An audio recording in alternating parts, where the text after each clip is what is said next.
এবারে ডেকে নিচ্ছি বগুড়ার আরও একজন মেধাবী প্রতিযোগীকে, যার নাম মাহমুদুল হাসান, হাফেজ মাহমুদুল হাসান।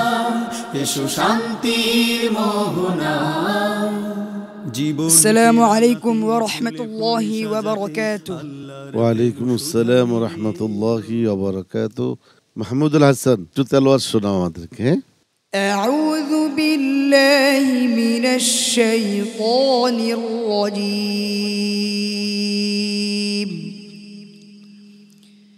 বিসমিল্লাহির রহমানির রহিম।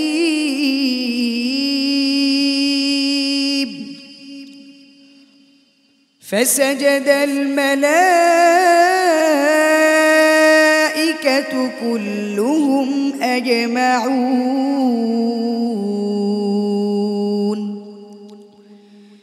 ইল্লা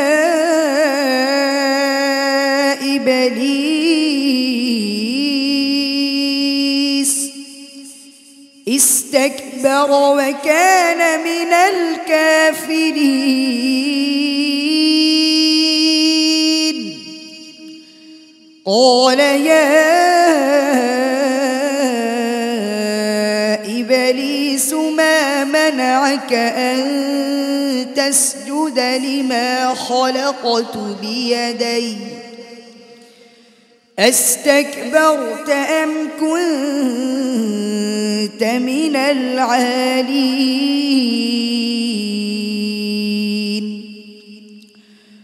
قال أنا خير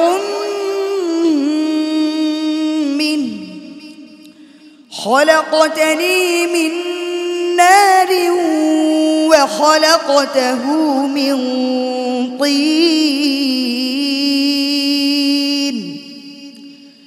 قال فاخرج منها فإنك رجيم وإن عليك لعنتي إلى يوم الدين.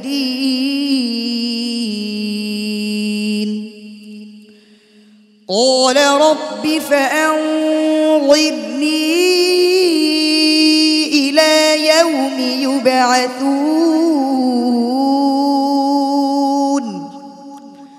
قال فإنك من المنظرين إلى يوم الوقت المعلوم. قال فبعزتك لأغوينهم